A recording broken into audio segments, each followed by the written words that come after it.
নমস্কার। সকল দর্শক ও শ্রোতা বন্ধুদের জানাই আমার আন্তরিক ভালোবাসা ও শ্রদ্ধা।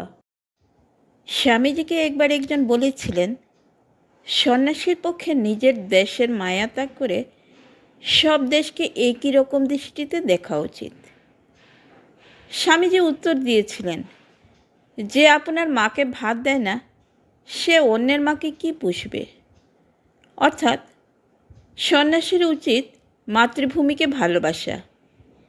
নিজের দেশকেই যে ভালোবাসতে পারে না সে গোটা পৃথিবীকে আপন করে নেবে কি করে। প্রথমে স্বদেশপ্রেম, স্বদেশপ্রেমের সিঁড়ি বেয়ে বিশ্বপ্রেম। হিমালয়ের চড়াই উতরাই বেয়ে চলছেন স্বামীজি। এক চড়াইয়ের সামনে স্বামীজি দেখলেন একটি বৃদ্ধ ক্লান্ত অবসন্ন হতাশভাবে দাঁড়িয়ে রয়েছেন। স্বামীজিকে দেখে বৃদ্ধ বললেন, মহারাজ, এত পথ যাব কি করে? আমি তো আর চলতেই পারছি না, আমার ছাতি ফেটে যাবে। স্বামীজি তাকে বললেন, নিজের পায়ের দিকে তাকান তো, পেছনে আপনার পায়ের তলায় যে পথ পড়ে আছে আপনি তা মারিয়ে এসেছেন, আর সামনে যে পথ দেখছেন তাও তো সেই একই পথ। ও পথটুকু শিগগিরই আপনি পা দিয়ে মারিয়ে যাবেন। স্বামীজির কথায় বৃদ্ধের নৈরাশ্য কেটে গেল। তিনি আবার পথ চলতে লাগলেন। ঘুরতে ঘুরতে স্বামীজি বৃন্দাবনের উপকণ্ঠে এসে পৌঁছেছেন। পথের ধারে একজনকে ধূমপান করতে দেখে স্বামীজিরও ইচ্ছে হলো ধূমপান করেন।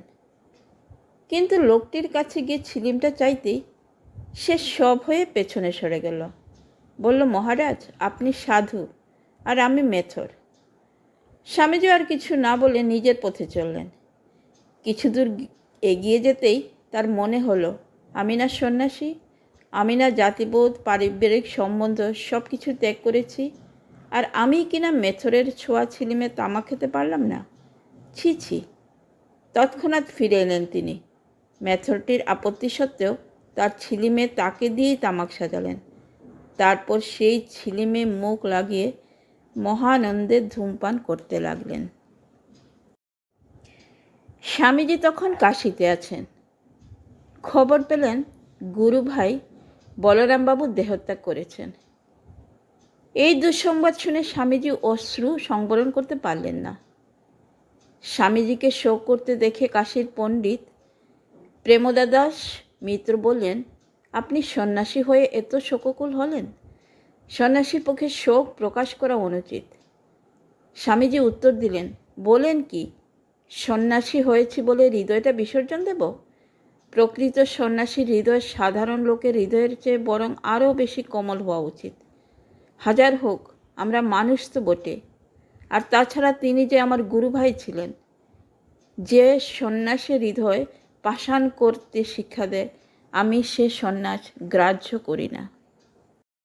স্বামীজি বলতেন, যে সন্ন্যাসীর মনে অপরের কল্যাণ করার ইচ্ছে নেই সে সন্ন্যাসীই নয়। বলতেন, বহুজন হিতায় বহুজন সুখায় সন্ন্যাসীর জন্ম।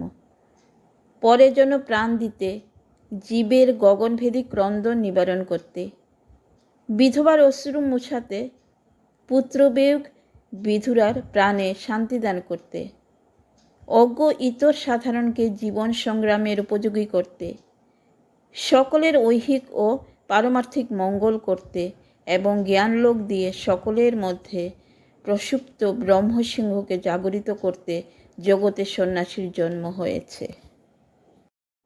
আজকে এই পর্যন্তই বন্ধুরা। আগামী পর্বে আপনাদের সাথে আবার দেখা হচ্ছে। ভিডিওটি দেখার ও পাশে থাকার জন্য আপনাদের জানাই অসংখ্য ধন্যবাদ।